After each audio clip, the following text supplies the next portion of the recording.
बतख और केकड़े की कहानी।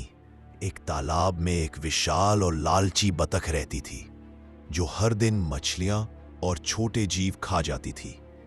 छोटा सा चतुर केकड़ा उसकी हरकतों से परेशान था और उसने उसे सबक सिखाने की ठानी। केकड़े ने बतख से कहा, अगर तुम तालाब का सारा पानी पी लो तो सभी जीव तुम्हारे हो जाएंगे। लालच में आकर बतख ने पानी पीना शुरू कर दिया और जल्दी ही बहुत भारी हो गई। अंत में वह किनारे पर गिर पड़ी और चलने फिरने में असमर्थ हो गई। बतख के हारने के बाद तालाब के सभी जीव खुशी खुशी इकट्ठा हो गए। मछलियां फिर से तैरने लगी, मेंढक गाने लगे और तालाब में शांति लौट आई। केकड़ा तालाब का हीरो बन गया और उसकी चतुराई की तारीफ हुई।